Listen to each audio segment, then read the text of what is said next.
Oh man, what did I? Is this working? Oh, yes, it is. Success. Great. Okay. So, welcome to training for CLO Atelier. My name is Grace, and this is Jesse. Thank you for making the time for us. We're really excited to be here and share Atelier with everybody. So, before we start, let's make sure everyone is on the same version as we are. 2.4.57.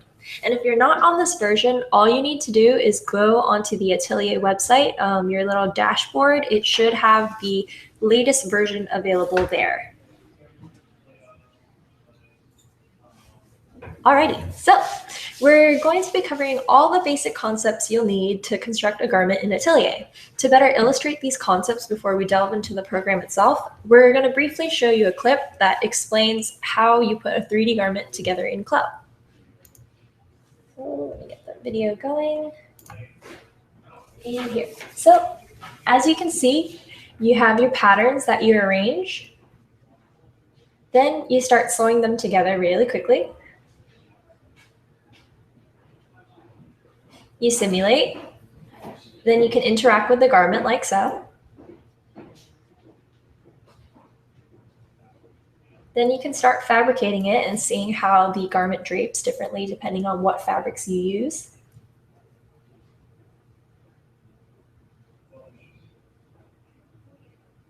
Up the resolution. And then finally, you can render if you so desire. Right. As you can see, there are a few steps that are involved in creating a 3D garment. And we've broken down the process into a core 8 concepts that we will cover extensively. These core 8 concepts are layout, navigation, selection, simulation, arrangement and avatar, sewing, materials, and particle distance. And by the end of this webinar, you will be able to create a t-shirt without any trouble. So you're welcome to follow along as we go with the materials provided in the download link in the newsletter. If you'd like to review anything we covered today, the entirety of this webinar will be posted to the Atelier website in the training section after the webinar has concluded. And as we're sure you're going to have questions, we'll be more than happy to answer them during the Q&A period at the end of our session. So without further ado, let's dive right in. So let me just pop open the program really quickly. All right, so feel free to sit back and relax for this bit. So imagine you're a sponge soaking in all the information we're about to share. As you can see in the screen in front of you, our program has 6 windows. And starting from left to right, we have the library, the 3D garment window, the 2D pattern window, the object browser, the property editor, and the history window. So first off, on the library, this is where you're going to quickly access your files. Now we have a couple default folders here, but you can add your own. And then when you click a folder, notice that the name is highlighted in gray and the thumbnails load. So next up, we have the 3D garment window. And we're just going to load an avatar and a garment real quickly here. And this is where you can do things like arrange, drape, and visualize your 3D garment. So up on the left side, we have the vertical toggle menu. And this is where you can toggle what exactly is visible in the 3D window and how it looks. And then also in the 3D toolbar above, you can see there are a whole bunch of tools that are grouped by function. And here too, if a tool is selected, it is highlighted in dark gray. So next, we have the 2D pattern window to the right. And this is where you will create, sew, edit, everything to do with 2D patterns. And the 2D toolbar above is similar to the 3D toolbar. Everything's grouped by function. And if something is selected, it is highlighted in dark gray. So next, we have the object browser. And this lists all of the objects present in the program, so in your whole file. And it uses tabs like you see at the top, say fabric, buttons, buttonholes, top stitching. There's a tab for everything. And if you select a tab and then select an item, it is, as usual, highlighted in dark gray. Next up, we have the property editor. And this is where you can edit the properties of anything you have selected. And this can be anything from the avatar itself to patterns, to components of patterns, to pieces you placed on them. And then next up, we have the history window. And this is where you can track and move through your working history. Now, another really important aspect of our software is the right-click menu. And you can right-click on nearly anything and anywhere in the software, and a pop-up menu will appear. Now, these pop-ups are crucial to functionality in our software. If in doubt of where to find an action or an option, try right-clicking on it. And all right-click menus are context sensitive, so it will only have options relevant to what you've clicked on. So now that we've introduced the setup of the software, let's add our files to our library so that we can reference them quickly. This way, you're not going to have to go through the frustrating file open and then locate it in your computer every time. So let's press this little plus sign at the top of the library window, and a window should pop up. Now you can then just locate the training folder or wherever you have placed the folders or the folder that you downloaded. And inside that, we want to select the textures folder. Now with that selected, you don't want to double click on it, just select it. You're going to click the select folder button. And that will be added to the library window and the files within it displayed below. So then we want to do the same thing for the Act 1 folder. So we're going to press that little plus again and select Act 1, select folder, and it will be loaded as well. So now within the Act 1 folder, we're going to want to open one of the folders within it. And the one we want is number 2, navigation. So if you just double click that, and then within it, there's a number of files. We're going to drag and drop the 100 box file into the 3D window to load it. And it will look like so. Now, if you're having a hard time seeing any of the file names, you can switch to list view very easily like so. And this will give you a better view of your actual file names. So again, that's just pressing this icon right here. So you can toggle between list and icon view like so. So let's clear the screen of distractions. First, we're going to clear away the library window by pressing this little arrow here to minimize it. Or you can also use the Y key, as that is the shortcut for minimizing or maximizing the library window. There we go. And then next up, we're going to get rid of the 2D window for now because we don't need it for the moment. And we can do that just by clicking on the 3D button down at the bottom right. So now we only have the 3D window, and that's what we want. So we have this box in front of us, and we're going to want to place our mouse in the 3D window, and you can then use the scroll wheel to zoom in and out. And you can notice how your mouse icon briefly changes when you zoom to indicate scrolling. So you zoom out so that the box is small. You can then hold the scroll wheel down, so just click and hold that, and you can pan left, right, and up and down, like so. And you'll notice that the cursor becomes a little fist. Next, let's rotate to the top by holding down the right click on the mouse, and your icon will change to 2 arrows circling around. And if you let go, it will change back. So we're going to rotate to the red side. I'm going to try that. And just continue rotating around and see if you can find the hidden paw print. There is a paw print on one of the sides. Oh, it could be anywhere. Wow. Right there. All right. So we found it. Finally, we're going to delete the box itself. So just right click on the box. So on the box, and you'll get a menu that appears. Select delete all avatars. There we go. So now that you're familiar with the mouse controls, we're going to do a quick exercise. Let's load the file 101 panning from the library window. So we need the library back. Just open the library again, either by clicking Y or pressing on the little tab here.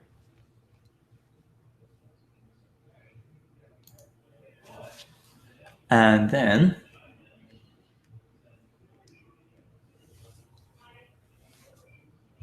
sorry about that. And then we just need to load the file 100 box. Actually, it's 101 panning, I believe. Oh, my bad. 100 panning. 101, 101 panning. Goodness me. All right, thank you, guys. You're welcome. So we can see 3 cubes in front of us, and we're going to try and find the 4th cube. All right, so first I'm going to clear my library so I have more working space on my screen by pressing Y. And then, like Jesse said, let's look for that 4th cube. So zoom out, let's try to rotate. Oh, hey, there it is. Great job. Thank you. Now that you found it, try panning so there's only 1 cube on the screen. Which color would you like? Pink. Go with pink. Magenta, sorry. Good job. And to wrap up 3D space, we're going to now load the file 102 body. So we need the library window again. So this time I'm going to press this little tab over here. And I'm going to load 102 body like so. Click and drag and drop.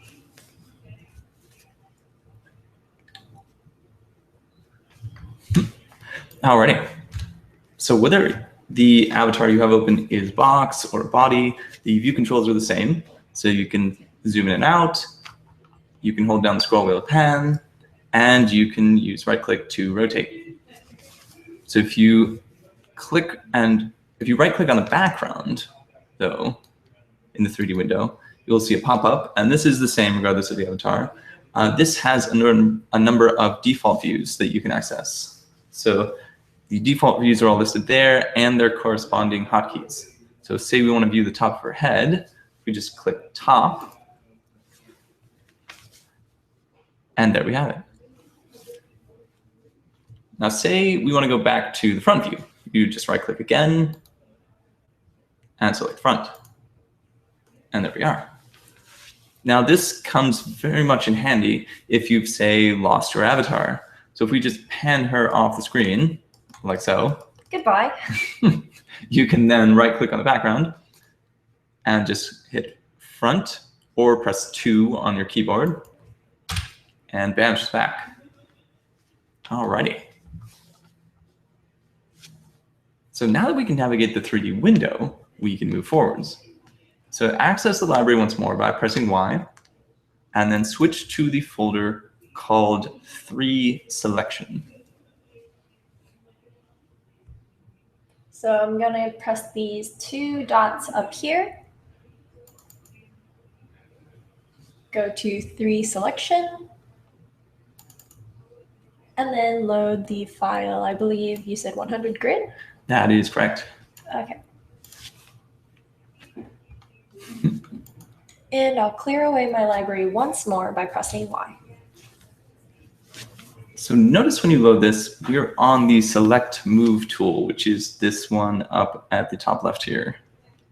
That one there. Yep, this guy right here. So this one, this is the default icon, or the default in the 3D window.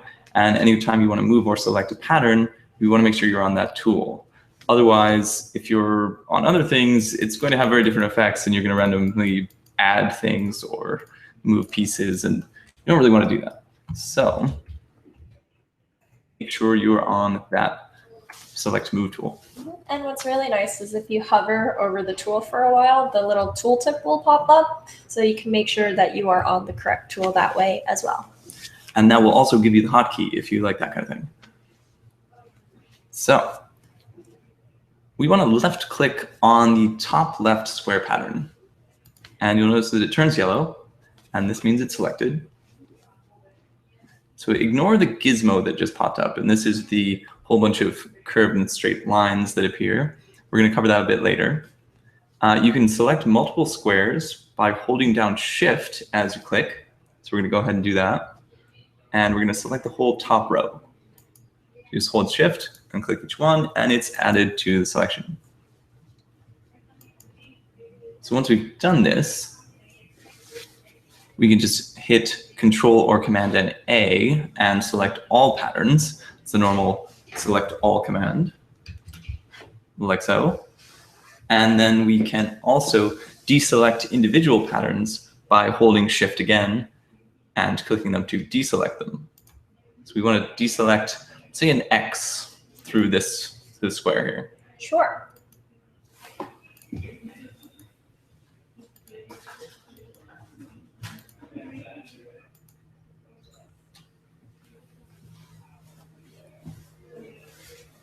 You can also remove your entire selection by letting go of the Shift key and then clicking anywhere in open 3D space. And that will deselect everything. So now, say we made a mistake and we want our old selection back. We want that X back.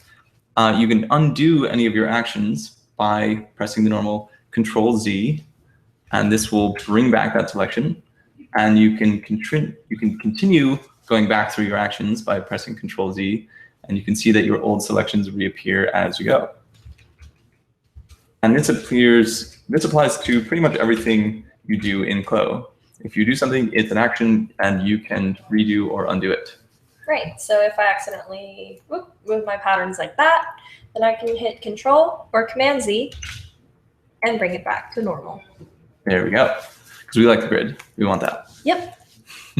So now we're ready for a new file, and we're going to load the 101 mystery file from the library. And we just want to drag and drop that file into the 3D window.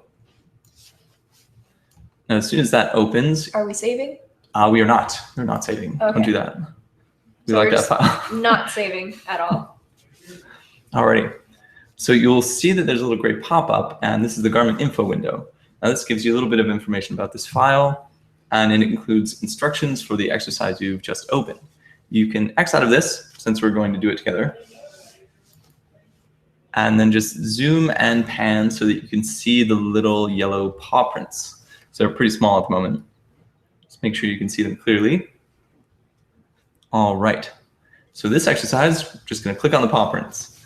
You want to hold down Shift so you can select all of them at once, because you want to select all of them until everything is yellow for fairly obvious reasons. And if you make a mistake and move your patterns, once again, just hit Control or Command Z to bring it back to how it used to be. That is terrifying. You pulled off Pikachu's face. Shh, they don't know it's that thing yet.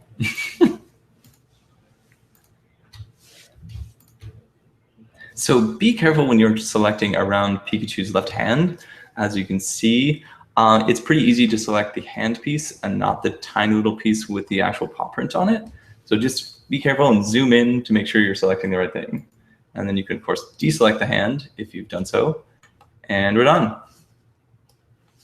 We have Pikachu. Perfect. Huzzah! So let's do a little switch, and I will narrate for a while. Alrighty. Oh, hold on. Oh, we seem to be having a little buffering going on the stream. Sorry about that. If you're getting an interruption, we apologize.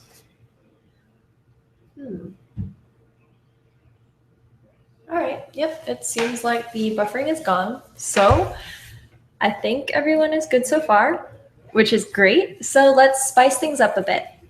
In our library, let's navigate to the For Simulation folder.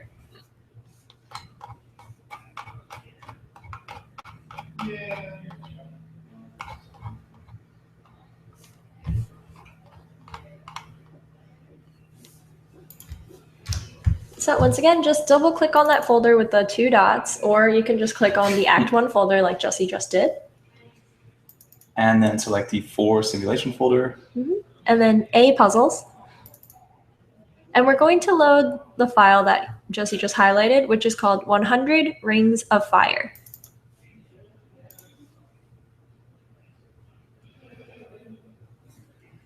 All right, so once again, no need to save. And since we're going to go over the exercise together, just X out of the Garmin Info window.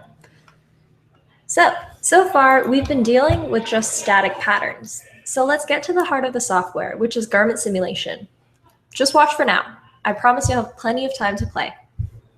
So, up in the 3D toolbar is an icon of an arrow pointing downwards. This is our simulation button. If you press it, the icon highlights in blue to indicate that simulation is turned on. Now, what does this mean exactly? It means gravity is applied and the garment is ready to be grabbed, pulled at, and styled. You may have noticed that as soon as I turned on simulation, the square pattern crumpled to the ground, just like how if you drop something in midair, gravity would pull it to the floor. Using my mouse, I can left-click and hold on the pattern to pick it up. Notice how the mouse icon changes into a little hand that's pinching at the pattern. I can drag it here and there, and also release my left-click button to let go of the pattern. But I'm only grabbing a portion of the pattern. If I want to move the entire piece, I need to turn off simulation by either pressing the icon again or pressing the spacebar to toggle it on and off. Then I can move the entire pattern around with my mouse. So for this exercise, the goal is to get the pattern through all the circles while simulating, so all the tires. It can be helpful to turn off simulation, adjust the view, move the pattern around a bit, and then restart simulation to continue. Just remember, to pinch at the garment and lead it through the rings, simulation needs to be on. And if you want to move the entire pattern, simulation needs to be off. So I'm going to let Jesse work on this for a bit. I think I got this. You might be okay. Oh man. Okay. Oh, you view it from above. Tricky. Let's see. Is it gonna work? Yes. If you're having difficulty, just remember, the key to this exercise is constantly changing your view and toggling simulation on and off. Oh, did you get it? I did. All right, and when you finished, just turn off simulation. Oof. Success. All right. All right, now we can go ahead and move down the line in the folder. The next file would be 101 tablecloth. Yep, just as usual, ignore all the pop-ups. All right.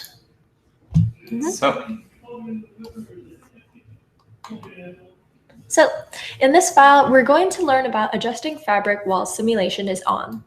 If you simulate, the tablecloth will fall onto the table. Now, we want the tablecloth to be laid out nice and evenly, so we're going to need to pull on it a bit to adjust it. Remember that you can only pull the pattern up and down, or side to side. So view the table from an angle where the tablecloth can be pulled sideways. Pull and hold on the tablecloth to adjust it, stopping once all corners are off the floor.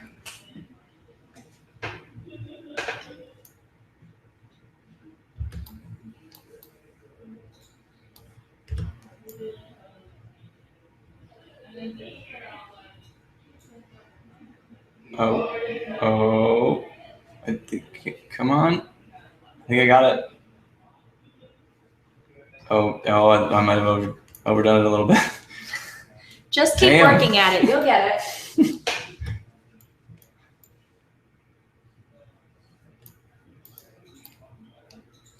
Okay, I got it. Done.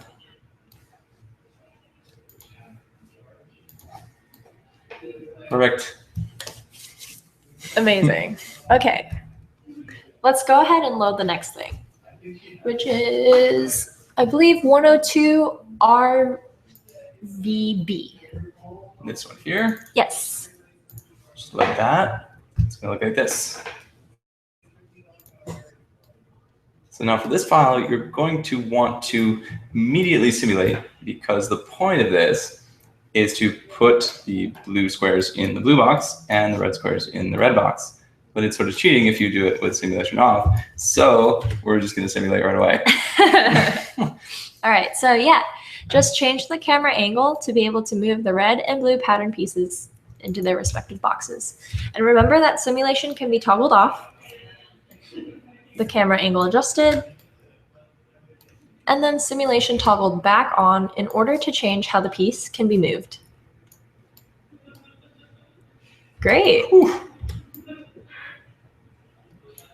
Hopefully you guys are having similar results here. You can do things like juggle, maybe.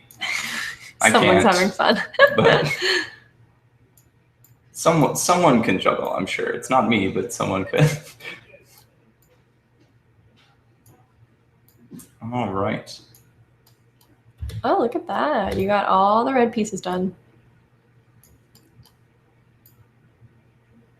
And then, yeah, there's a whole number of ways to do this. You can use pretty much any view angle, like I'm looking at it over, you know that I'm moving this forward and up at the same time, like so.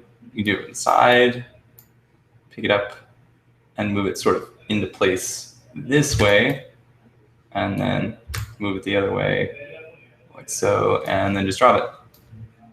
Lots of solutions. All righty. Amazing. All right. So since we're finished with that, let's load the 103 scarf file from our library.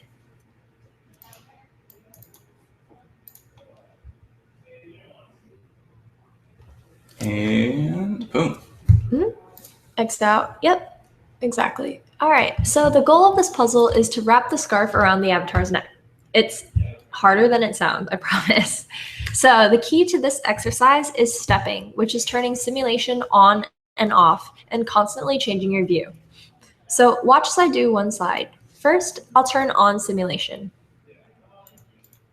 And now I'm going to adjust my view and press the space bar to turn simulation off.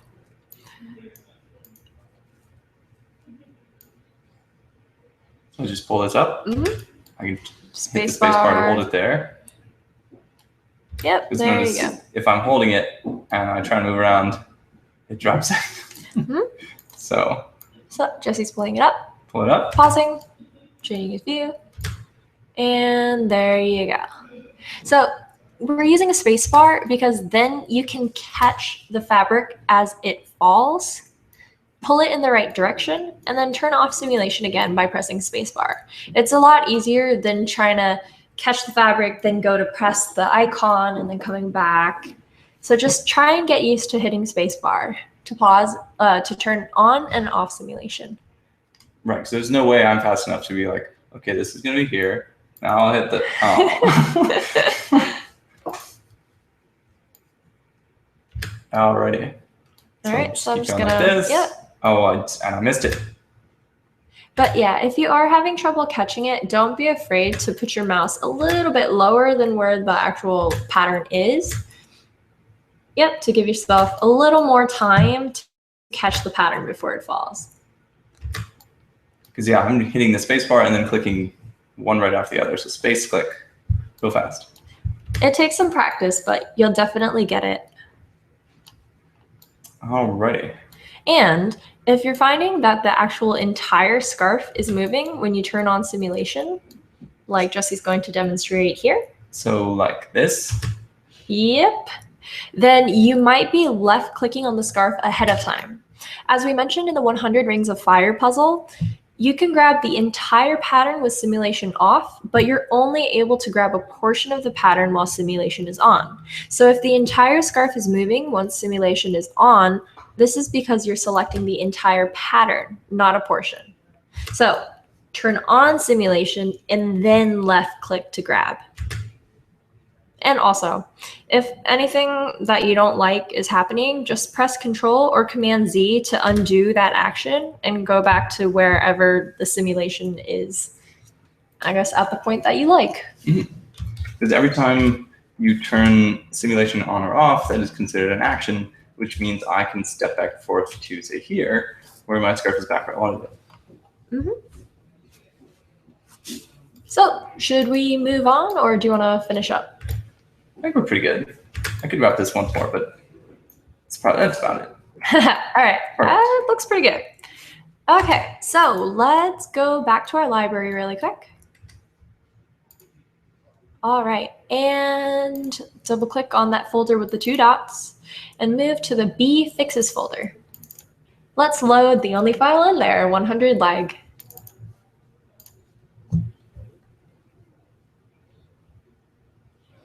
And done. So this time we're going to fix the simulation in the file. So let's go ahead and turn on simulation. So you can do that either by pressing the icon or pressing the spacebar. And once again, this is about rotating to that right view and then pulling at the garment. And don't be afraid to pull pretty hard, because you notice nothing's really happening when I do this.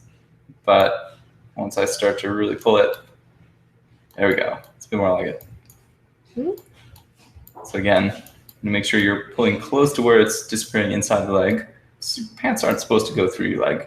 So are you sure? I'm sure. I'm pretty, yes. I'm 100% on that, actually. Say like so. Oh man, what have I done? Okay, there we go. All right, so let's move on to the next topic then. Here, I'll let you set up real quick. Alrighty. So I'm just going to add a little pattern here. Here we go. So say like this. And I'm going to get rid of Cool. the pants. Grab the pattern. All right. So as you guys have just experienced, simulation will make patterns drop immediately from where they're placed. That means if I want this pattern that just fell to the floor to drape on the avatar, I need to place it manually. But like, you don't want to have to lift it up off the floor, pause, and then try and get it exactly on the body, because that would be extremely time consuming and difficult. Are you Yep. Are you sure? Exactly like that. This is going so well. So instead, we can utilize arrangement points. So what are arrangement points? Thank you, Josie. Here. They are these blue dots on the avatar that we can use to place patterns all over the body. All you have to do is select the pattern and then a point on the location that you want to place it. And you can see as we move our mouse, the gray ghost of a pattern will appear, showing you that that's how the pattern will look once you click on that specific arrangement point. So it pretty much saves time and effort. And when you finish arranging your patterns, you can then turn off the points and then start sewing or doing whatever you want to do next in the software. So with that, let's go to the folder 5, Arrangement and Avatar.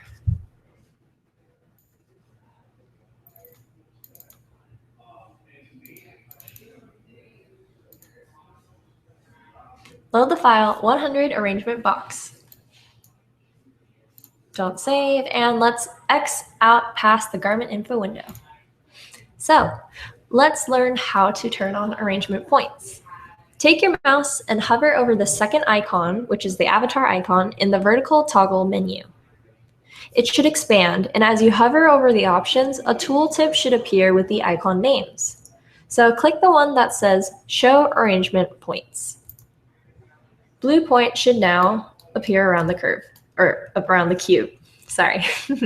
So let's do this together.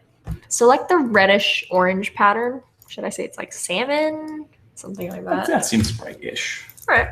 So with the pattern selected, click on the arrangement point in front of the red side. Notice how it curves nicely around the side.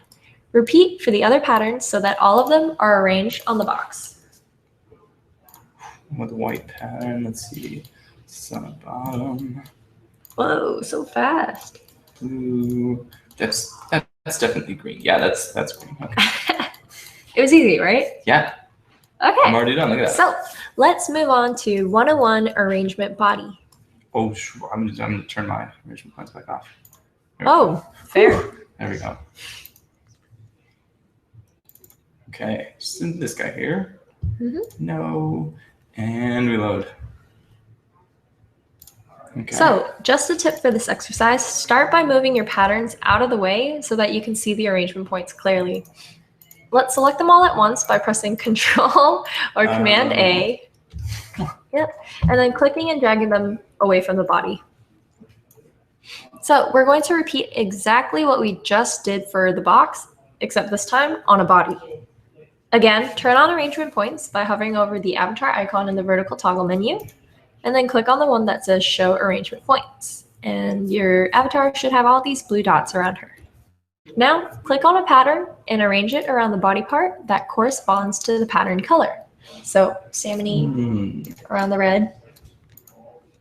That's it. That's there. This is here. That's a little too high. There we go. This front. And this. Perfect. Beautiful. Maybe, well, what if I just. Way better. Okay. There.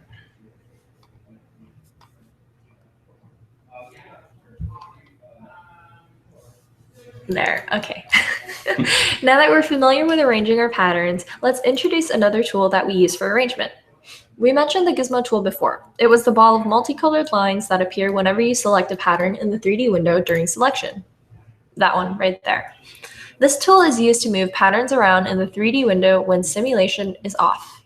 It's used in situations where the arrangement points won't quite work. So let's explore this concept using a skirt. Load the 102 the gizmo file.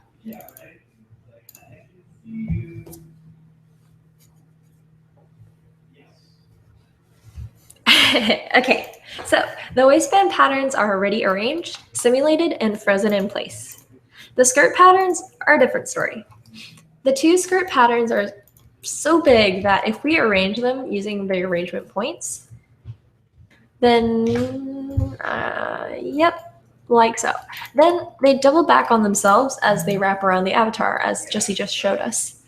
So the arrangement points can't really help us here. This is a situation that calls for the gizmo, as that tool allows us to reorient items in 3D space. So let's undo our actions back to when everything is flat. And let's click on the front skirt pattern in the 3D window, either of them, and the gizmo will appear where you clicked. The arrows and the curved lines of the gizmo can then be clicked and dragged to reorient the selected pattern. The red, blue, and the green lines will move the pattern along the indicated axis and only that axis. The red, blue, and green circles rotate the pattern around that axis. And finally, the yellow square moves the pattern freely and can be used to grab or right-click on the selected pattern, even if it's not directly visible, like so. A very important point to note is that the axis of the gizmo depends on your viewing angle. So looking at the pattern from a different angle will alter the direction of change for the different portions of the gizmo. So try moving and rotating the front skirt pattern with the gizmo for a bit to grasp how it works. You feeling comfortable with it now? I'm pretty good, actually, yeah. Okay, cool. So then let's align the front pattern with the front waistband. Make sure you're in the default front view, so press 2 on your keyboard, and then let's use our gizmo to rotate our pattern. You want to left click. See, that's, ooh, okay. Rotate, yep, and then move it side to side. Oh, and move it nice and close. And then push it away from you to align it with the waistband. Wait, oh wow. So let's rotate our view to see how we did. Oh goodness. And then, a little far. No worries, just make corrections with the gizmo by left clicking on it again. And there you go. Maybe like that. There we go. And go ahead and do it for the other side as well.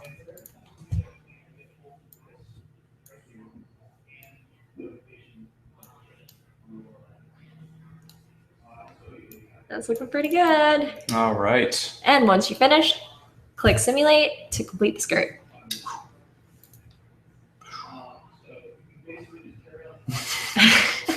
Nice view. Boom. Wonderful.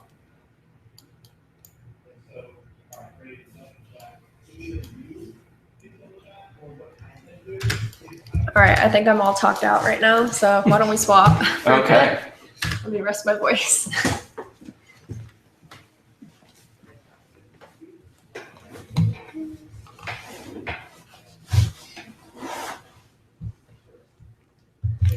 So the next section here is about sewing. And this means we need our 2D window back so we can access our actual patterns. So let's bring that window back by pressing on this icon down in the bottom right here. It looks like a book, and it indicates that both windows are being displayed. And now we're back to the 2D window. Hi. So now that we have this open again for the first time since we started the software, let's get to know it a little better. Now the view controls are exactly the same as the 3D window. You can left click on a pattern to select it. And of course, they're highlighted in yellow to indicate they've been selected. So just like the 3D window. You can zoom in and out with the scroll, and the mouse icon changes to the scroll icon. Panning is the same as well. You can pan around. And of course, well, we're gonna try panning a little bit more because that's, you need to do that a lot. So we're gonna put, just so 2 of them are on the screen, something like that. Alrighty, so if we then, you can right click on the 2D background or patterns or anything you feel like, and you'll get the right click menu. The only thing you obviously can't do is, since this is 2D, you cannot rotate. It's just not gonna happen. Makes sense. So another thing similar is the setup. We have the avatar in the middle, but it's a silhouette, as you can see. And then we have our 2D toolbar along the top with tools grouped together based on function. So we're going to take a look at the sewing tools, and they're this first grouping of tools in the second row. Now, the leftmost tool has an icon of a sewing machine with a cursor in the upper left corner. Now this is the Edit Sewing tool. If you take a look at the other tool groupings, you can see that in most groupings, the leftmost icon contains a tiny cursor. And this indicates that that is the edit tool of any grouping. So say this one here is the edit top stitching tool. This one is the edit pattern tool. And then next to the edit sewing tool that we were looking at originally, we have the other sewing tools. The one to the right is the segment sewing tool. And then next to that's the free sewing tool. And those will be the ones we're focusing on in this section. So now that we've accomplished arranging patterns, we need to learn to sew. So they come together instead of like some of the other ones that fell to the ground when you simulate. So when you create seams on a sewing machine, you put your pattern edges together and then sew. Now in CLO, sewing is pretty much the same idea, but a bit simpler. Essentially, all you're doing is pairing things. You're telling software where those 2 pieces need to be attached and in what way. So shall we try it out? We're going to go to the folder number 6, sewing. So just go up a level and then 6, sewing. And then pick the A puzzles folder and open the 100 intro to segment sewing file. So once that loads, just X out of the Garmin window and then select the segment sewing tool from the 2D toolbar. It is this one here. This one? Yes, that is correct. Got it. So we're going to attach the 3 squares to the rectangle that's frozen above. And using your mouse, just left click on one pattern edge, say the top of this piece here. And that establishes the first half of the seam. You can then use the little highlight that follows your mouse around to your advantage, because it gives you a preview of where the seam will appear if you click in that spot. And then mouse over the other half of the seam. And once again, pay attention to that blue highlight. So just left click to finish sewing on the upper piece, like so. And once you left click, the blue highlights disappear and you'll be greeted with a dashed line, like so, that shows what is connected to where. Then this means that your seam has been created. So if we look over at the 3D window, you'll see sewing lines have appeared here as well, connecting the 2 patterns. And the colors of the thread are completely random, so you don't have to pay attention to that. If yours are a different color, that is perfectly fine. The one thing you want to pay attention to is the sewing notches. See these little lines here? So those are very important. These are the notches that indicate sewing direction. In this seam, they are pointed both to the left, and you can see that they're on the same side so that nothing is twisted. I'm going to sew the next pattern but this time with the notches facing in different directions. So go ahead and twist the second seam on purpose, one notch facing one way and one the other way. Right away, you can see that the dashed lines are going to be twisted, and sure enough, in the 3D window, the seam looks crossed. So now if we simulate, you can see that the first square sews correctly, while the second one now has the wrong side, the dark side, facing us. Sometimes, such in the case of pleats, you'll want to have twisted seam lines, but so just note that twisted seams are not necessarily a bad thing, but this case, that's not really what we want. And you'll also notice that the third square we didn't sew at all, so it is on the floor. So before we fix the second square, we're going to turn the simulation back off and sew up the third one. And we can just do that easily. Click, click. And with that done, just simulate again. Now you can see how it jumps up from the floor and sort of freaks out a bit and ends up draped over that top piece. This is why we went over arranging earlier, because you want to place patterns that are sewn together close to one another so that they don't do things like this, so that they're not jumping large distances. So if we just turn off simulation again and just press Control-Z to undo our last action, then move that piece that's on the ground a bit closer to where it's going. We can then simulate again, and much better, lots smoother. Yeah. Much, much better. So now we want to edit the twisted sewing on that middle piece. We're going to use the Edit Sewing tool from the 2D toolbar, so it's that leftmost one here. And we just want to select that sewing line, either of the two sewing lines, and you'll notice that they are slightly bolded to indicate they're selected. And then we have two options. One is we can just hit the delete key now, and it'll delete that whole pair of sewing lines, and then we can just go and re-sew with the segment sewing tool. But that takes a lot of steps, so we're probably not really going to want to do that. We just undo back. The easier way is to, again, with the Edit Sewing tool, just right-click on the sewing lines and select the option Reverse Sewing. And this will swap the direction of one of the sewing lines, and perfect. Now they're both facing the same way. So if we just simulate again, boom, that piece is back. That looks great. Good job.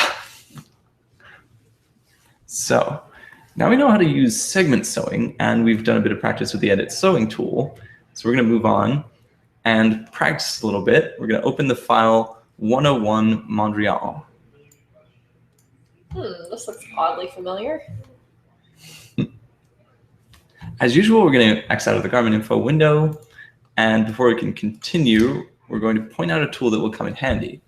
If you take a look in the 2D toolbar, you should see a black mouse cursor icon with a filled-in triangle. And that's that one there. That is the Transform Pattern tool. And this is used to select entire pattern pieces. So to make sure you're not moving parts of it around. And you can use this to move around your patterns in the 2D window. So you can just place them close to where they're going to need to sew to, so you can keep track of what exactly is going on. Should make it a little easier to understand what needs to be sewn to where. Yep. So once they're close to each other, we're going to start sewing. I think I'm going to use segment sewing since we just learned about it, right? Oh yeah, definitely do that. And these are all just pieces that are all the same lengths and whatnot, so nothing to worry about. Doing great. Just going around and pairing segments together. This is oddly very peaceful. And once you've done so, don't forget to move pieces in 3D window as well. So you want those to be pretty close to where they're going, like so. And then once you're done, you can just simulate. Oh goodness, what happened? I'm not really sure. Okay, so there's obviously a couple things wrong. So if you find sewing errors, don't worry. You can just switch to the Edit Sewing tool and then go around and check your various sewing lines, reverse things that need to be reversed, delete and resew lines that need to be removed entirely. Oh, I found it. Oh, so That's the say that one sewn to the wrong spot, as you can tell. So we just re-sew that. And Maybe. Oh yeah, nice. yay! I Well got done. it. So now that we've done that, we can move on to free sewing. So the point of free sewing is if you want to sew across multiple points or only say one smaller section of a pattern, because we were sewing the whole sides of each of these squares. So if you want to sew just a smaller bit, we need the free sewing tool. And we're going to learn about this tool by opening up the 150 Intro to Free Sewing file. Now just get out of the Garmin Info window as usual. And the free sewing tool is located here, right next to the segment sewing tool. And it works a little bit differently than the segment sewing tool. You're going to click once on the top left of the smaller pattern here, and that designates a start point. And then if you just move your mouse along, keep in mind you don't need to be clicking and dragging. You just click once and then move along the edge. Once you move along, you'll see a preview of your line, and you can just click on that rightmost point. And you'll notice that went right over those points that are in the middle of the segment there. Now that sets the first of the two sewing lines. So to place the second one, we just do the same thing. Start on the left edge because we want them to be going in the same direction. And once you start mousing along that edge, you'll notice that there is a small blue dot that appears. And this indicates the point at which the two sewing lines are exactly the same length. This ends up being very useful. In this case, it's right on top of an existing point, but in other cases it won't be.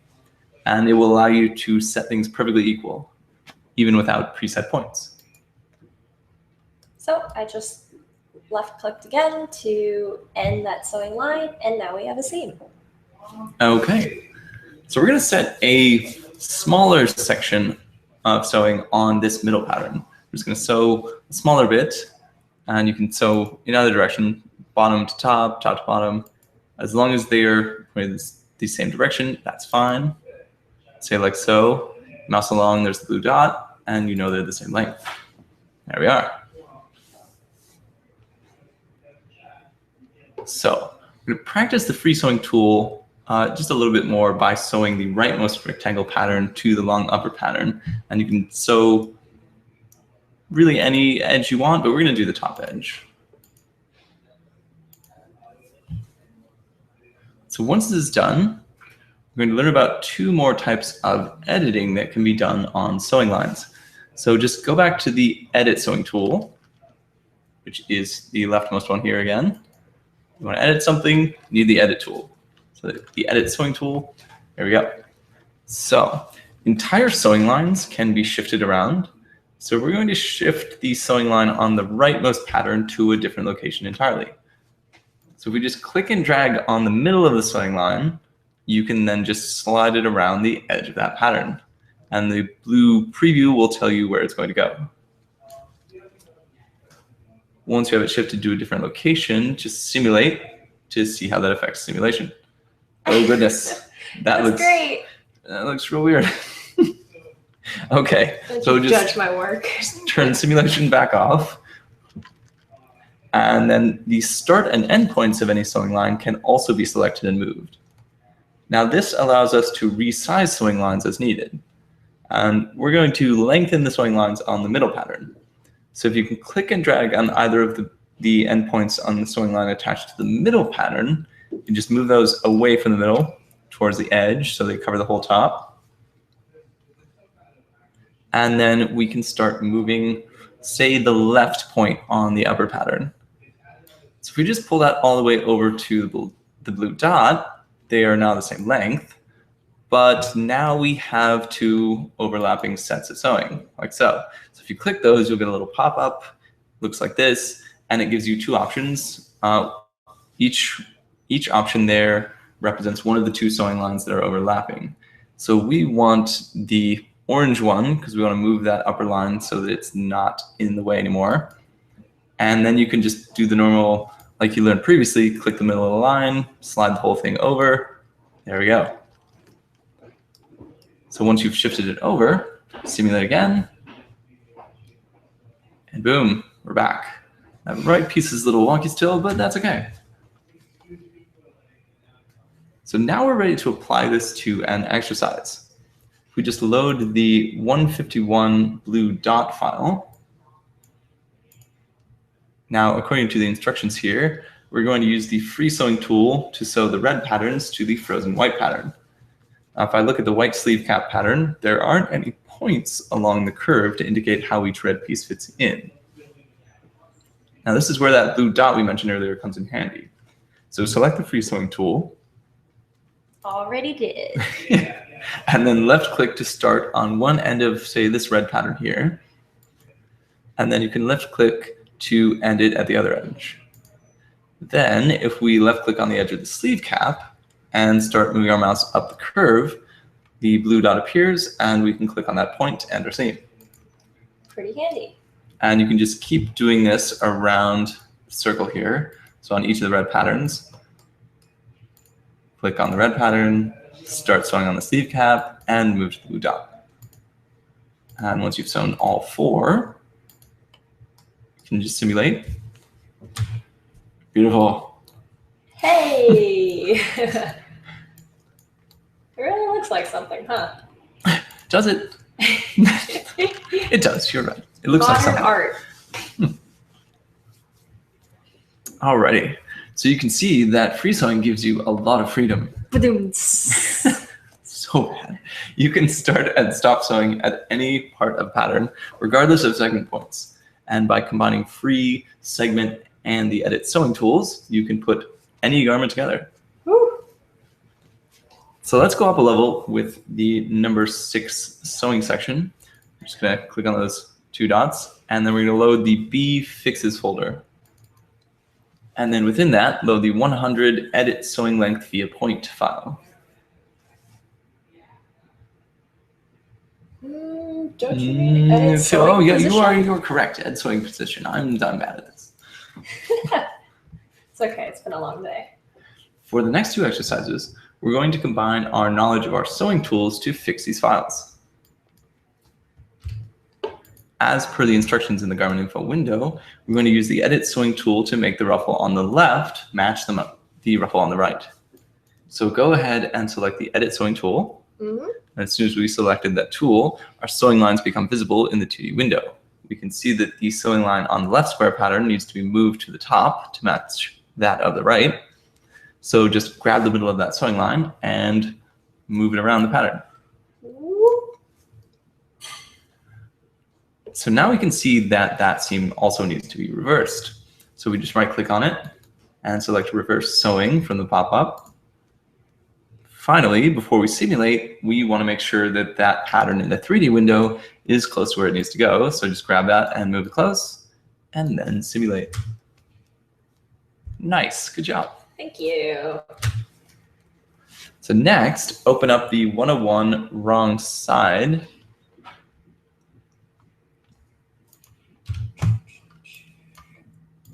Like so. And this time, we're supposed to make the bottom patterns match the top. So select the edit sewing tool so we can analyze our seams. Now, right away, we can see that there are 2 seams that just need to be moved. So let's go ahead and do that.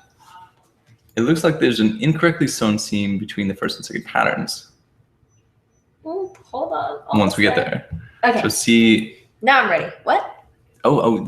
So see that seam? This one. Between the 2? Yes. That one's just not going to work out. We can't move that anywhere we want it. So we're just going to get rid of it completely. All right. So I just right clicked on it and I hit delete from the pop-up menu. Or you can just hit the delete key, either way. Mm-hmm. And now we can switch to either the segment sewing or free sewing tool and establish a brand new seam. I'm just going to keep things quick. So I'm going to go for segment sewing, and judging by that, it looks like I sew this bit to this bit. All right. So just remember to mind your notch directions. And then when you're ready to simulate, don't forget to move the patterns around so that they're close to their sewing lines. Hey, Jesse, I have a question. Yes. Why do these guys look twisted? even though the sewing looks clear here? Well, see, that's actually fine because they are currently facing the wrong direction. So how they're arranged in 3D space makes it look crossed, but it's actually not. So once you simulate, they'll flip around like so. They'll freak out a little bit, but you can just pull on them to fix them. There we go. And you can be a little aggressive with the pulling, right? That is perfectly fine. Once again, just changing my view around. And hey, cool. They look good. Alrighty. So we're going to wrap up sewing by reviewing some of the basics we started with again to make sure we really have them down. And we're going to do that by switching to the C Review folder. So go up a level, C Review, and then load the 100 Arrange and Sew file. Looks like we're going to have to put this skirt together. So first, turn on your arrangement points. And we're going to do that by hovering over the second icon in the 3D window, and then turning on Show Arrangement Points. Now click on the waistband pattern, and then your arrangement point at waist. Alrighty, so that's done. Now, judging by the patterns, it looks like the segment sewing tool is going to be the quickest in this scenario since everything matches up perfectly. And we're just going to go ahead and select that from the 2D toolbar and start sewing. It's lots of clicking. Very easy, very fast. Yeah, just right to left, left to right. You can do this whatever order you want. And don't forget to close up the waistband as well. It does need to be sewn to itself. Alrighty, so once you finish sewing, go ahead and simulate. Turn off my arrangement points really quick. Probably smart. And then simulate. Nice. So that should look something like this. I realize we're going quite fast, so if you're not quite keeping up, that is okay. You can always rewind the video once it's posted and just keep chugging along. Alrighty.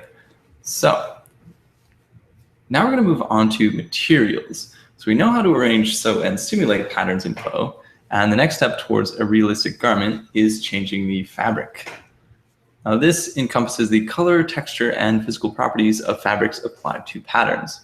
There are two parts to every fabric in CLO. The color and texture images, which alter how it looks, and then the physical properties, which control how it drapes when simulated. So first, we're going to look at an example of color and texture. Open up the library window, select the number 7 materials folder, and then the A puzzles folder within it, and open the 100 texture chew file. So go up a few levels, go to 7 materials, puzzles you said, and then texture chew, right? Yes, that is correct. Okay. My best friend Pikachu is back. Always. Alrighty. So notice how this version of Pikachu has both colors and textures applied to it. Looks a little weird, honestly. Yeah, I would agree with that. So we're going to change the color and apply textures to this. And we're going to go over this together. So let's click on Fabric 7 in the object browser. You might have to scroll down a little bit, but it is there. And we're going to find out what a fabric comprises in CLO. So now under Material, we have a texture image. And if you're not seeing one, like how I'm not seeing one here, you can just press this little arrow to expand the material menu. All right, so now you can see there's a texture section, and that's that floral swirly print. And then below that, we have a color section, this red color chip here. Now these two components work together to alter how fabric looks. If we look at Pikachu, the red on this fabric isn't the most flattering, so we're gonna go ahead and change the color by clicking on the color chip. Our color selection menu will pop up, and we're gonna change the color to match the rest of the body. So we can just choose a semi-random yellow, or we could use the little eyedropper and just pick that right from the source. The body fabric. Say like so. So now that's yellow, but it still has a weird texture on it. So we want to get rid of that. And we could just go over and press a little trash can in the property editor, and that will remove the texture entirely. But then we have no texture on it, and that's not quite what we want. Then we'd have to go through and load a file by clicking the little window, and that's going to take a bit of time. The easier way is we want everything to be that body fabric anyway, so we can just go up to the body fabric in the object browser and just drag and drop that onto patterns as we like. Hey. Uh-oh. Oh, goodness. We'll just undo. Okay. Whew. That's, wow. I didn't even notice that happening. That's why you need two people. Okay. So once that's done, we can move on to the next file. We can load the 101 color file. And we're going to practice just working on colors.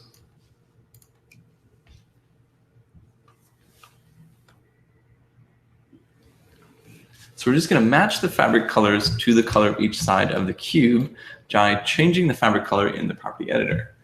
Now, to figure out which piece is which fabric, because each piece has a different fabric applied to it, you can do this one of two ways. You can either click on a pattern in the 2D or 3D windows, and then the fabric that is applied to it will be highlighted in blue, like so. Ignore the check mark for now. It's the blue highlight you want to focus on. And that indicates that that fabric is on that piece. Or you can click the fabric first, like so, and then check which pieces are highlighted in magenta. Alrighty. So we can just go through and say, this piece, we want it to be, it has that fabric on it. We want it to be the same color as a cube. And the easy way to do this is just use the eyedropper.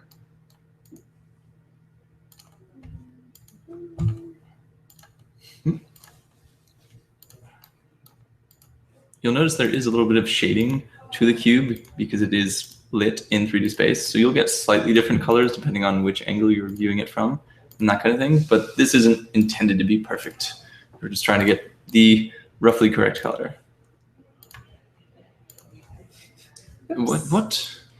Pressing the wrong icons. It's okay. Nobody has time for perfection right now. Better change that from white to a different white. Let's see. Oh, there that fabric is. Huzzah! It's done. Cool. So that's color. And we also want to add texture to each of these. Now, the little prompt at the beginning said to add at least some kind of texture to each pattern. And that is done by adding textures to the fabrics. So we can just go over and click on one of the fabrics. We could do it by clicking on the little foursquare icon next to texture, but we don't really want to do that. That's the hard way. You mean this icon right here? Yes, that one. Now, the easier way would be to go to the library window, go to that textures folder that we loaded previously. Which I loaded. And then you can just drag and drop any of those texture files. And these are just JPEGs or PNGs. You just that repeats nicely. You can drag and drop that onto a piece in the 2D or 3D windows. Or, ooh, pretty, right? Wow. Or you can drag and drop any of those files directly onto the fabric in the object browser. Like that? Like so. Ooh. So just put some kind of texture on every piece. You can do that any of the ways we've described. Really dark. There we go. You can totally see that texture. Hey, you can. You zoom in. And as you can see, color and texture are additive. So say when we added a green texture to that white piece, it is now green. But that's okay. So that concludes this puzzle. So say you wanted to see how these draped though, because now we have color and texture, but we want to go over physical properties. So that encompasses things like stretch in the warp and weft or things like that that control the drape of the fabric. Now, it's pretty much a technical term for what makes a denim drape stiffly or a chiffon softly. And within CLO Atelier, we provide a default fabric, which was that it's the white one that's always there whenever you load a file. But it's optimal for the initial stages of putting a garment together. But if you want to see what your designs look like in, say, a silk jersey or a melton wool, this is where the Atelier marketplace comes in. So we're going to shift gears ever so slightly and just go grab a fabric. So you can just watch the screen for now. So we're just going to click on the little marketplace button here. It's at the top of the library. And that's going to load up the marketplace in the browser. And then we're not going to go into too much detail as the marketplace is covered in a separate tutorial in the quick start on the training portal on the website. But we're just going to click on the fabric tab and then go grab a fabric. You can just select it, add your bag, and then check out, and then go download it. It's already in my bag. Oh, So wow. Let me go back and pick a different fabric. Look at you, you're so fancy. And I'll just check out and cool. purchase and download my items. And once you've downloaded it, And let's go back to our software. so now we're going to actually switch to a different file to play with fabric properties. We're going to go to back into Act 1, and then back to Materials, and then into, Puzzles again. that's correct, and then open the 150 Physical Properties file. And this will just illustrate what exactly is changing when you mess with physical properties. All right. So So we already have a fabrics folder that we pre-added to our library earlier. So I'm just going to open that folder up. And then, so now that we have that, we can just drag and drop our fabrics onto our puffy shapes. So you just select all of them, so it's being applied to all of them. If you're going to drag and drop it from the library into the 2D or 3D windows, like so, and everything changes. And if you simulate, you can see how the drape and etc. the actual physical properties of these shapes changed as they puff up a bit more. This is a stiffer fabric than they were originally. Select everything again and switch fabrics. And this is a softer fabric, so everything deflates again. You just keep changing those through like so.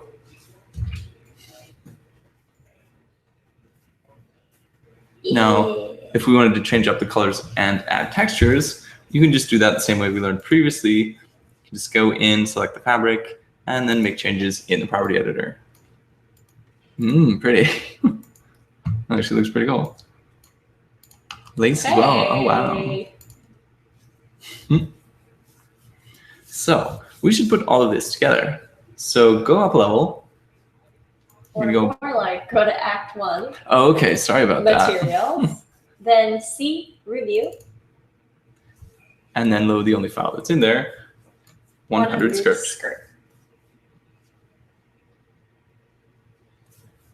Now follow the directions as outlined in the Garmin Info window.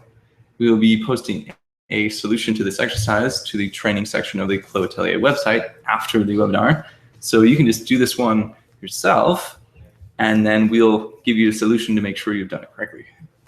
But we don't want to take too much time right now, so we're going to move on to the next section. And if you have any questions about this, or just any questions in general, you can, of course, email us at support@clo3d.com.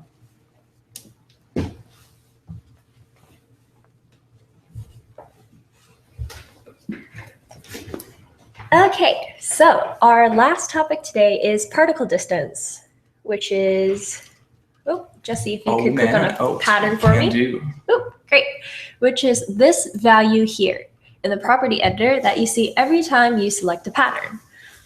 Particle distance is, I'd say it's similar to the resolution of a garment. You can change this value to alter how realistically every pattern simulates. So let's break this down. I'm going to switch over to Mesh View by hovering over the third icon in our View toggle menu and selecting Mesh View. As you can see, each pattern piece is actually made up of mesh, or a bunch of interconnected triangles. Particle distance dictates the length of the sides of each triangle. Thus, the smaller the particle distance, the smaller the triangles, and the more triangles per piece. So compare the skirt pattern to the waistband pattern. The skirt has a particle distance of 20, while the waistband has a particle distance of 10. See how the triangles on the waistband are a lot smaller and that there are a lot more of them within one pattern piece? That is what a difference in particle distance looks like in mesh view. So let's practice changing the particle distance. Let's go to our 8 particle distance folder. So I'm just going to back up a couple levels and go to 8 particle distance. And let's load the file, or the folder, A puzzles, and then the file 100 puff. Or is it 100 puff grid? Puff grid. Cool. So the instructions tell us to change the particle distance of the patterns to the values indicated on the patterns. So let's go ahead and do that. So select your pattern. And I guess in the interest of time, we should select multiple. So let's hold down Shift and go ahead and select the 100 ones, I guess. Can do. And I'm gonna switch to the transform pattern tool to make sure I'm not changing anything by accident. I can just hold Shift, and I can click through these. Wow, so fast. I'm gonna just swap those to 100. Boom. I'll just go down through all the 45s. That's all of them. Whoa, slow down there. Too fast. I can't follow. I got the 15s. I think that's all the 15s. Swap those, and then also the 5s.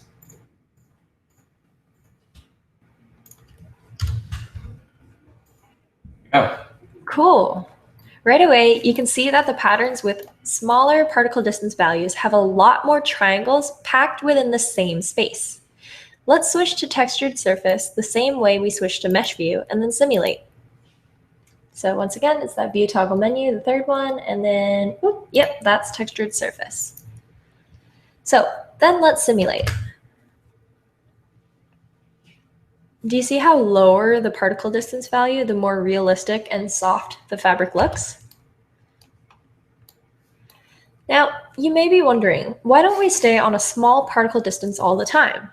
After all, we want the most realistic output, right? Great question. We do this because large numbers of triangles take longer to calculate and thus are slower and more intensive to simulate. So this is why patterns in CLO have a default particle distance of 20. At this size, patterns drape both quickly and semi-realistically. So technical jargon aside, you might be wondering what this means in the context of garments. So we'll show you. Let's open up the file 101 dress. As usual, don't save, X out of the Garmin Info window. And this is a rather large file, so it'll take a little longer to load. All right. Are we good? Yes, we are. Okay. So let's go ahead and take a look at the dress on the right. The top ruffle looks really, really realistic, and the wrinkles are soft. So this must have a lower particle distance. And the lower you go on this dress, the patterns become more and more faceted, so we can safely assume that the particle distance values are increasing as we go down. So for this exercise, change the particle distances of the ruffles on the left dress to match those of the right. All right. So I'm going to let Josie go ahead and do this for a bit. Okay. So you just say, the top level is 5. So I click on these. So this one's 5. And then switch to transform again. My life easier. This is 15 and 40 and 100. So I'm going to do this level 15, this level 40, and then the bottom level 100. All right. Then I can just simulate.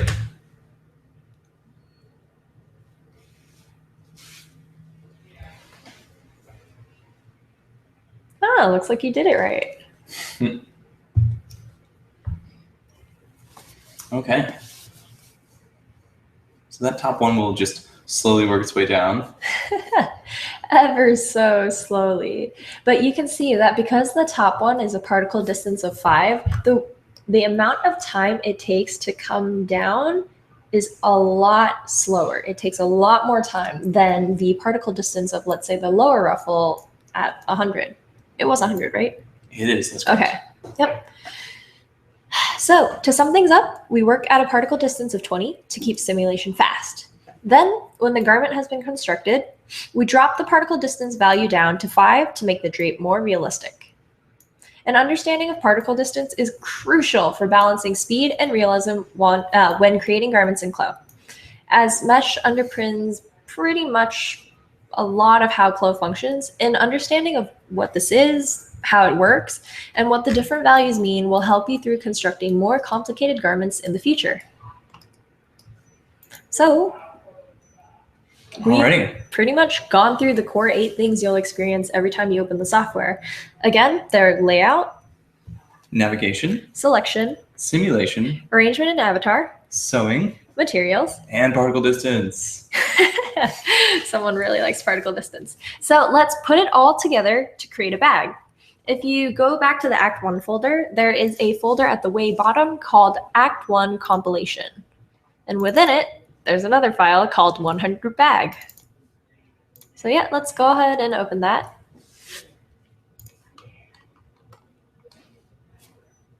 All right, and don't worry about the orange color of our patterns. This is just a function called strengthen, which adds a stiffness to our patterns and keeps them from crumpling to the ground as they would with our default fabric. We'll cover this function in future webinars, so like I said, don't worry about it. It doesn't change anything about our process either, so let's just continue. To make things easier when we sew, let's start by turning on our arrangement points. Can do. Right here. And let's go ahead and arrange our front piece, our back, our sides. Got 2 sides. And then the last one, the bottom piece. And this one's the bottom. And now that we've arranged our patterns, let's turn off the arrangement points so we don't accidentally rearrange our patterns while we work. Just, turn them off the same way you turn them on. Simple. All right. Now, sewing the bag is a little bit more complicated than the sewing we've done previously. Since we have arranged the bag, the sections which need to be sewn together are aligned in the 3D window. But in the 2D window, it might not necessarily be obvious which edges are which. So it's a great time to utilize a feature we call picking points. These are simply the points that let you visualize where a point in 3D is located in 2D. And it appears pretty much every time you left click on a pattern in the 3D window and is shown in both the 2D and the 3D at the same time. So since 2 edges need to be sewn together, we want to place picking points on both edges at once. So to place the second point while maintaining the first, we simply need to hold Shift and click again. We can then use these picking points to figure out which edges need to be sewn together. Handy, right? And now, since we know which edges are going to be sewn together, we can sew them. And since our patterns are made up of unbroken segments, let's keep it easy and exactly what you just reached for, Jossie. Use the segment sewing tool. So we're going to click on one edge, and then the other, and then check 3D window briefly to make sure the sewing isn't crossed. Looks right. All right, then rinse and repeat for the other sides. All right, so I just click, hold Shift, place the 2 dots, and I know, okay, these 2 sew together. Make sure the notches go the same direction, check in 3D, and we're good. Awesome, doing great so far. We can just do the same thing. These 2 are together. Same thing. This one, wait. Oh, it's over there. Okay, I got it. Then the bottom's slightly more complicated. So we can say we know these 2 go together, and that looks right in the 3D window. These are all straight. And then these edges, let's say this one and this one, that's these 2 edges. I just want to make sure the notches go in the same direction. And I'm going to make sure of that by, say, on this very long edge, selecting it one very extreme edge and making sure the notches are towards that edge. or like towards that point.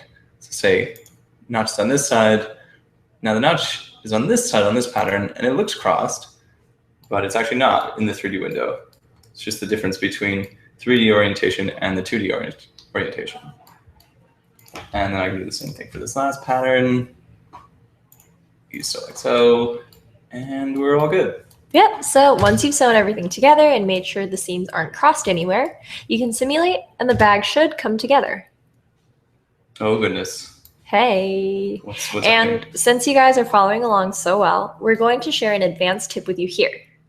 Currently, the bag doesn't have much shape. That is correct, yes.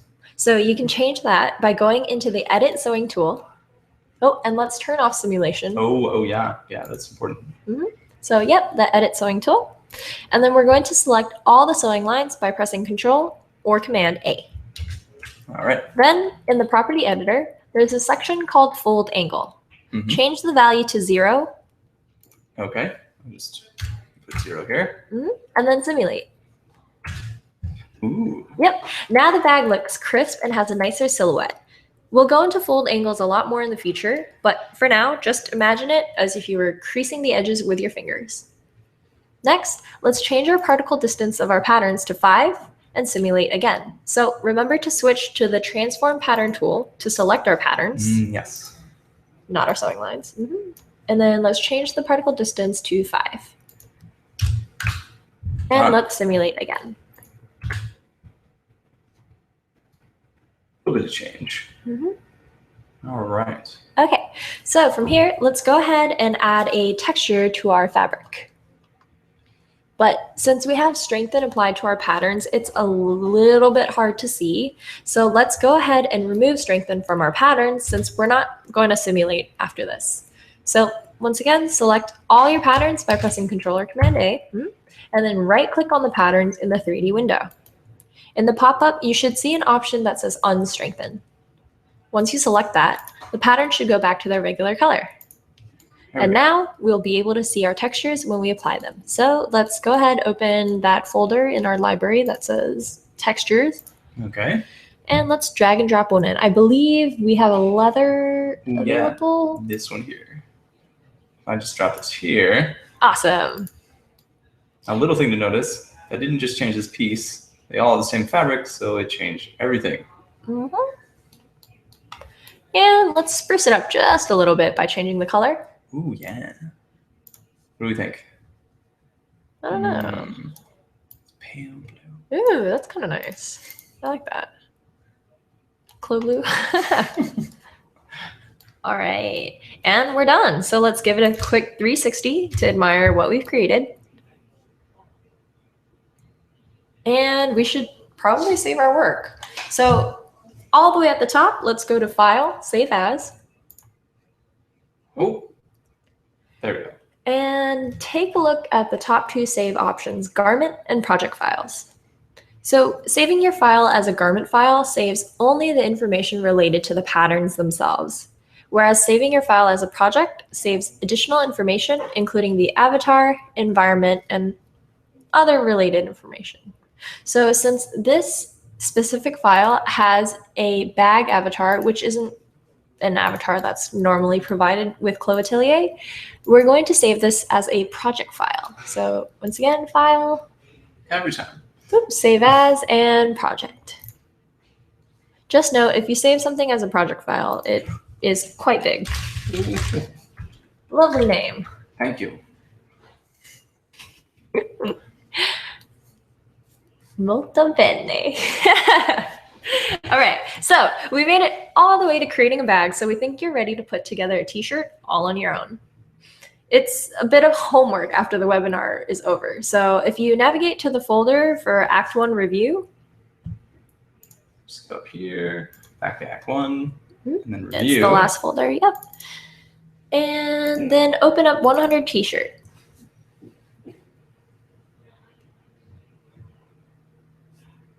All right. Great. So go ahead and construct it and fabricate it without us. But if you get lost, just follow the directions in the Garmin Info window and you should be fine. And you can navigate to it by going to File, Garmin Info, and then hitting Garmin description page, that little button right there. And then you should see the directions if you don't remember what you're supposed to do. And we will be posting a solution for this t-shirt exercise to the training section of the CLO Atelier website after the conclusion of the webinar. So keep an eye out for it. And if you feel lost or want to ask questions about it, email us once again at support@clo3d.com. So we made some good progress, and we're going to break for some Q&A. Okay, so let's load this and see if people have questions. Oh man, I see so many questions. Oh man, there's also some lag. Uh-oh, there is quite a bit of lag, so we'll give it a second to catch up. Come on, YouTube, you can do this. Yeah, I'm not sure. Because we're still a little ways back.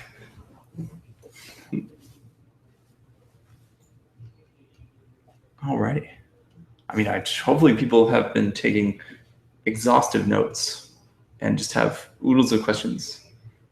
Just wow, so many.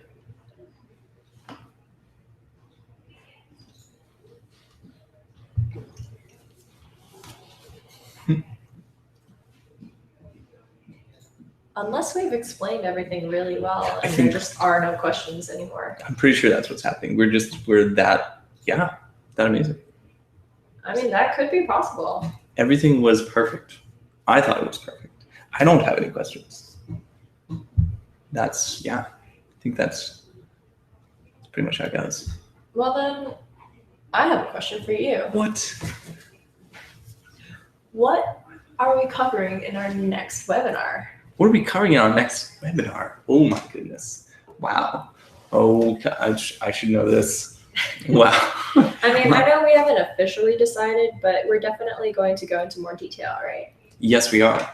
We're going to be going into some more advanced topics. So now we've stopped on a fairly basic t-shirt at the moment, but we're going to delve into quite a bit more of the actual 2D side, editing patterns, and wholesale creation of garments and that kind of thing.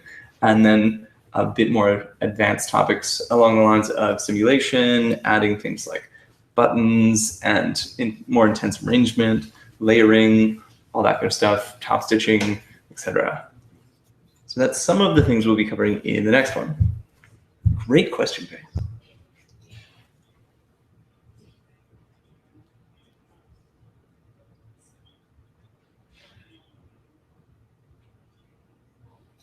Thank you. All right, let's see. Let's just give it a little bit more time, and if we don't have any questions, I think we can close out. Wow.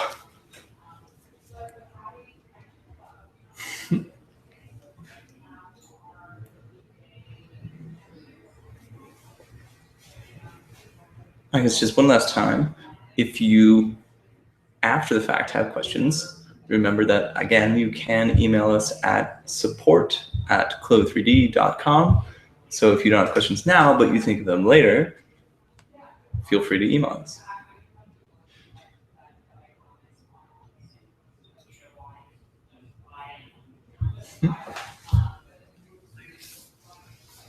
Okay then. So thank you all for attending our first in a series of training webinars. We hope we've cleared up a lot of questions and that you're in a good spot to try things on your own. This webinar is going to be available on the CLO Atelier website, so please feel free to rewatch the session and try the exercises on your own if you haven't already done so. And keep your eyes peeled for our next webinar where we will pick up where we left off. Once again, thank you for your interest and catch you next time. Yep. Goodbye.